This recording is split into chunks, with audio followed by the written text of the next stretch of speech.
one of the best Mexican fighters ever. Who you got for us, Neil? Hey, good evening, Graham. Thanks for having me out. Hello, everyone. Thank you very much again for all the great comments, the subscriptions, the shares, the likes.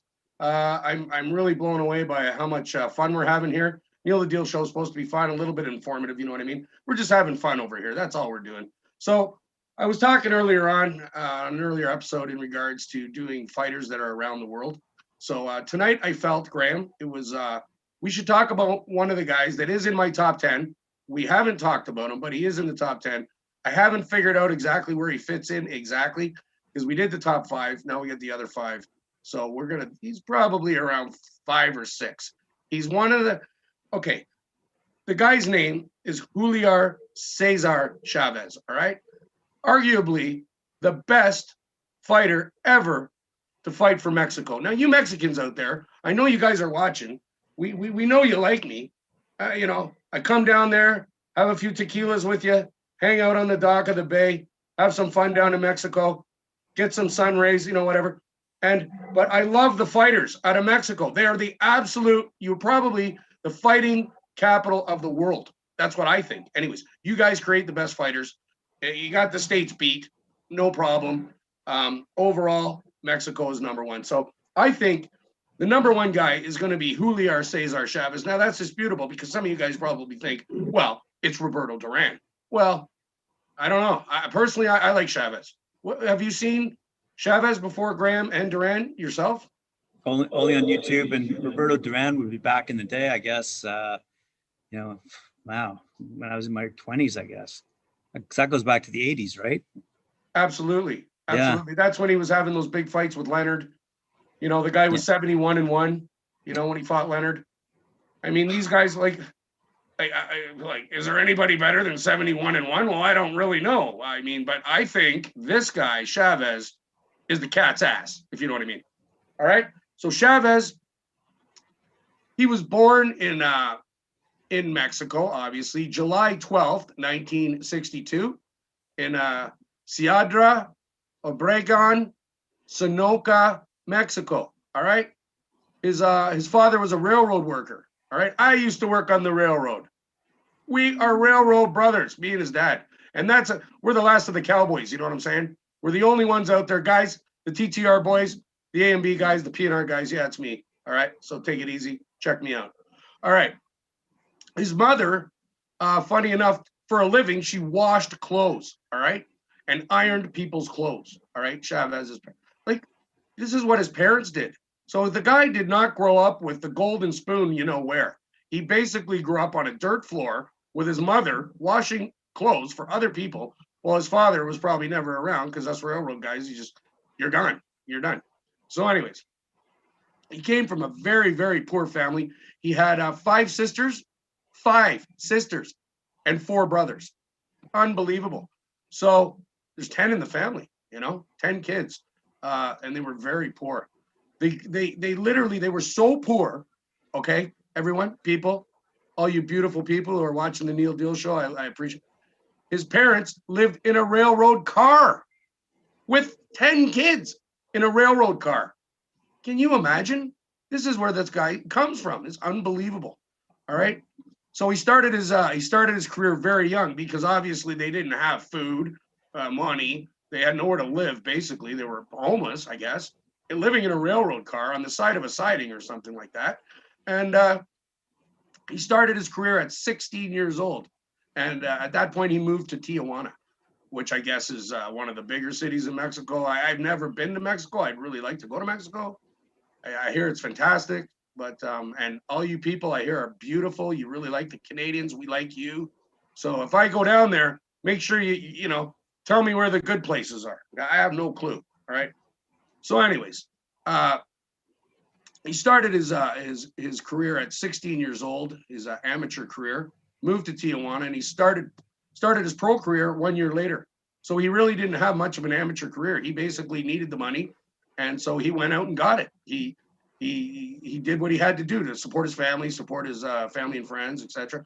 And the kind of things that we do. You know what I mean? We go to work, we work hard, and that's to support our families. So he's a very upstanding guy at a young age to do that. He had some serious stats. All right. He was a champion in quite a number of divisions. I believe it was 3. He was the super featherweight champ from 1984 to 87, the WBC super featherweight champ. He was the WBA and WBC lightweight champion from 1987 to 1989. And twice, all right, he was the light welterweight champion. And the first one was between, I believe it was 89 to 96. That was the WBC. And between 1990 and 91, he held the IBF light welterweight title. So he got 2 titles in the light welter. So this guy was a heck of a fighter. I mean, to be able to have those kind of belts and titles under your belt is unbelievable. Let's talk about his stats, all right? The real stats. This guy, total bouts, 115 bouts. Unbelievable. 115 bouts? Holy cow. He won a remarkable 107 bouts out of 115. He had 86 knockouts, all right? 86 knockouts. So if we do the math on that, he's got a very high percentage. I would say somewhere 86 into 115 is going to be, you're looking at probably almost 70% type of thing. So he's knocking out pretty much all his opponents. He got 100, it would be 107 wins, so knockouts 86. 6 losses, 2 draws, and 1 no contest. So it's a hell of a, how do I say, career. He started off again really poor, and he did a lot of things to make himself better as a person, which we all want to do. Everybody out there, guys, try to make yourself a little better every day. Rome wasn't built in a day, but just give yourself a little bit of credit and get out there and get her done. Get her done. All right, so he had basically a lot of records. One was that he beat most title fights. All right, he had the most title fights at 31. All right, and he beat all 31. Title fight victories, 31. So this guy in title fights didn't lose. You know, he had a couple of losses, but it wasn't when the, you know, when the brass was on the table or the gold was on the table. He literally showed up and did the job. Okay, that's what you got to do in life. And as a fighter, guys, kids, do your best. That's all we ask. That's all we can ask from you. Eh? Keep it up. Keep it up. All right. So he had the second most title defenses at 21. All right. Joe Louis was the only one that had more title defenses at 23. He went 87-0. Okay. The guy was 87-0. All right. Before he had a draw against a guy named Pernell Whitaker. He had a draw. He didn't even lose. It was just a draw. All right. But his first loss was in 1994 to Frankie Randall. All right. And that was his first loss. So at that point, obviously, he's 87-1.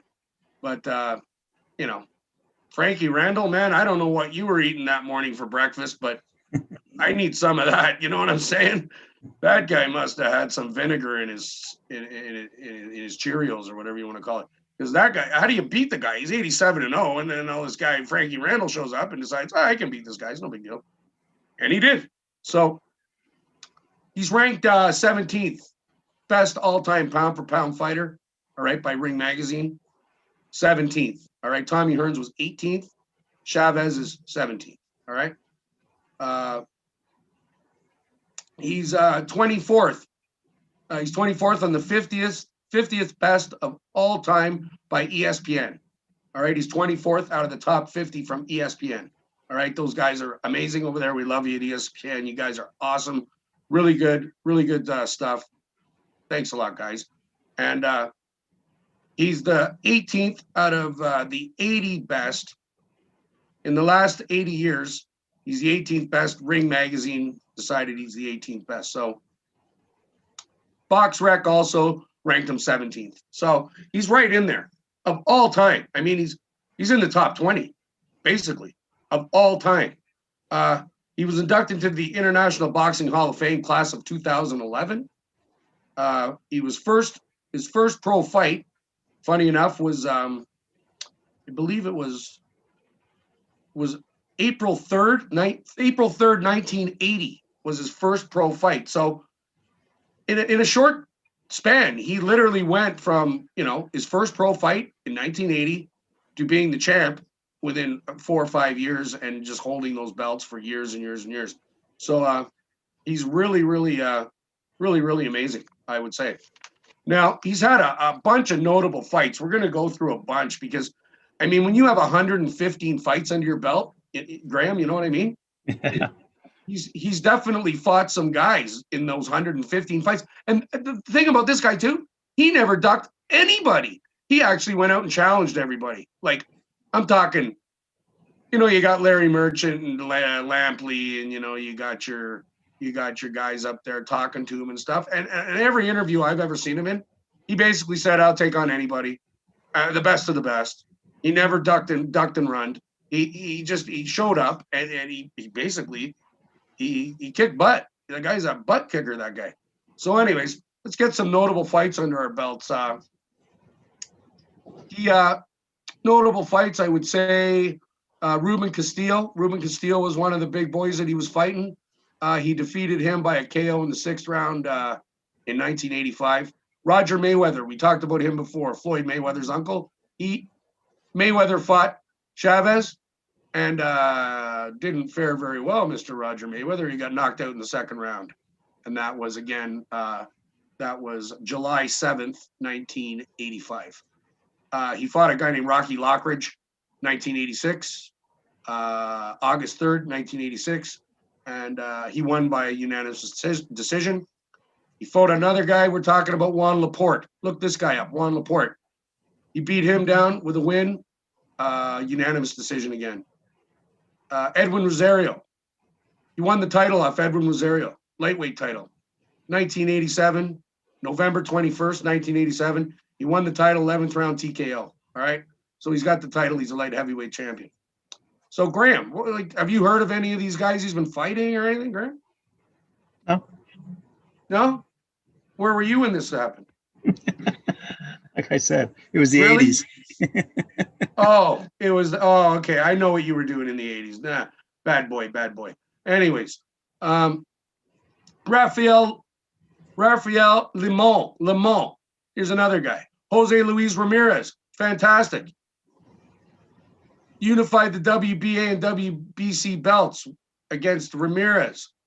He beat Roger Mayweather again for the light welterweight title. He won TKO in the 4th round. Sammy Fuentes, he won TKO 10th round. An American guy that I used to like. He was an Olympian, very good boxer. He fought this gentleman. His name was Meldrick Taylor. Look up Meldrick Taylor. He was fantastic. They fought for belts against each other. It was a fight of the year, 1990. Meldrick Taylor against Chavez. You want to check that one out, 1990. And fight of the decade, too. It was ranked fight of the decade, not just fight of the year. So I'm telling you, if you want to see Chavez at his best against an opponent at his best, who I believe Meldrick Taylor was a gold medal winner for the United States. So this guy was no slouch either. Then, of course, he fought one of my boys, my favorite little guy, right down there with Scotty Olsen, the Bulldog, my favorite guys, my favorite Mexican guy to watch, Hector Macho Camacho. He fought Camacho December 9th, 1992. He won the belt, WBO. He took it off Camacho, unanimous decision. All right. So even Hector Camacho had a hard time with this guy. Couple more. Pernell Whitaker. All right. Look up Pernell Whitaker. He's another one. This guy was phenomenal. I don't even know how to explain it, but this guy had blazing speed and blazing footwork, and he was super talented. He fought him, I believe, for the WBC welterweight title, and it ended up a draw. So that's how that ended up. He lost the belt there, like we had talked about, to that Frankie Randall. All right. So he lost the belt to that Frankie Randall on his first loss. His first loss, he lost the belt. Unbelievable. Like, you know what I mean? He only loses one, but he loses the belt at the same time. It's ridiculous. So he also fought Tony Lopez, Gianna Parisi, and of course, our old buddy, another one of Neil the Deal's favorites, Oscar De La Hoya. Oscar in the house. Oscar, remember him? Yeah, he's pretty cute looking guy. I thought he was cute, and he had that smile and stuff, and he was kind of, he did his thing, and Oscar's still around. He's got Golden Boy Productions now, and he's doing well. So good for you, Oscar. You're a hell of a fighter. I loved all your fights. You were amazing. All right, I'm just trying to let the people know they should look out for De La Hoya's videos. And again, Chavez, imagine that. So after that, he had a bunch of. His last fight was against a guy named Grover Wiley. All right, and that was in 2005. It was August 17th, 2005, and he lost at TKO in the fourth. So I guess he had a couple of losses at the end, and he figured he's probably his best days are behind him. So he decided to retire. It was a real, I was saddened by that because any of those fights, if you watch this guy, the best Mexican fighter ever. The guy was tenacious. The guy was pound for pound the best every time he was out there. He was he had punching power. Like knocked out 86, 87 guys out of 107 or 115. His wins 107. You know what I mean? This guy had punching power, speed, smarts. Even when he was down in fights, he'd come back. He had mega heart. All you Mexican fighters, I got to tell you, you guys have a lot of heart. I want to thank you for, that. You need heart. You almost have as much heart as us guys, all right? We got more heart. The Canadians, all right, guys? Us Canadians have more heart. We're built on look, it's like a heart, right? My heart pounds for you. So just treat the Canadians good when they're down there visiting, guys, and yeah. The only ones that have bigger hearts are the Canadians. All right, Graham. So yeah, oh, one more thing, guys. He had a bunch of nicknames.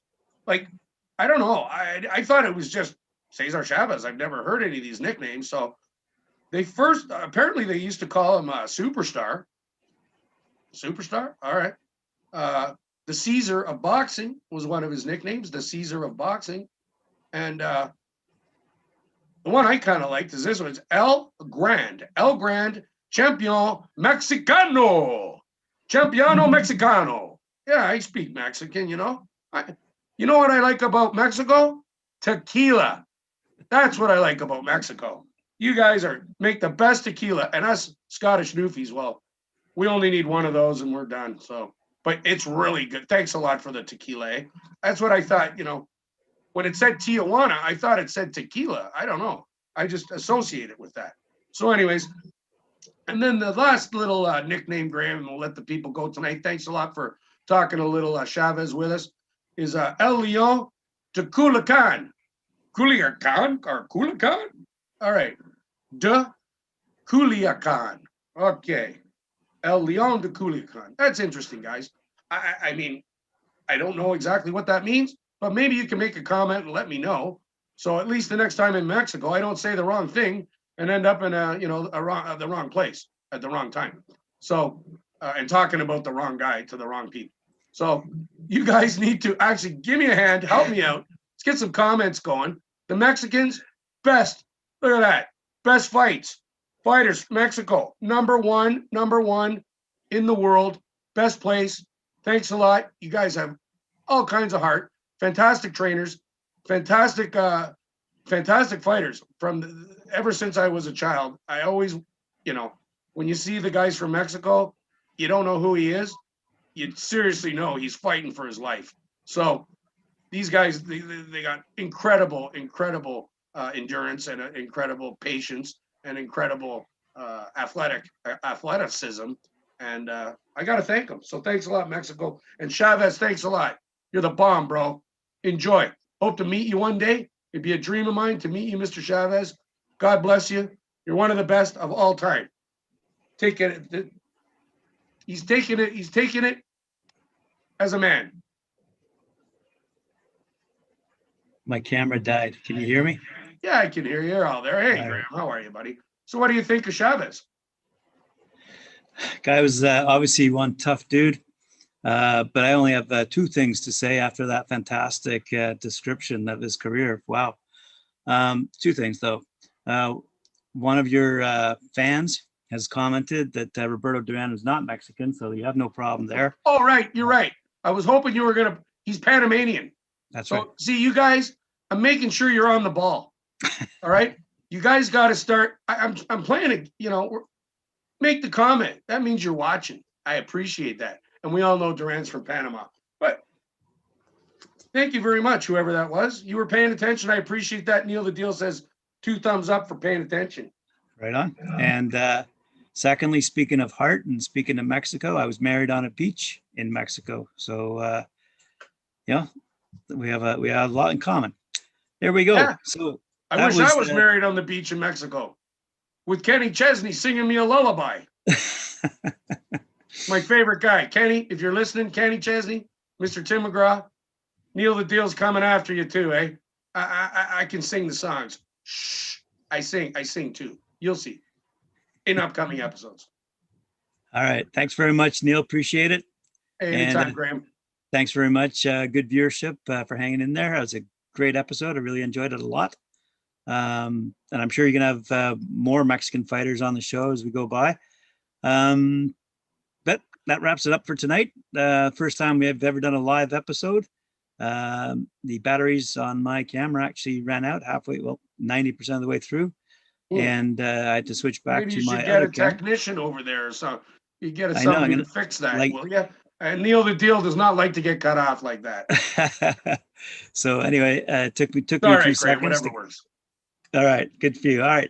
Okay, guys, thanks a lot for coming out. Later on this week, we got some bigger, better stuff coming up. Stay tuned. We're going to be talking. We're going to be bringing on some guests. We're going to do some live stuff. We're going to talk about the referees, the classic refs.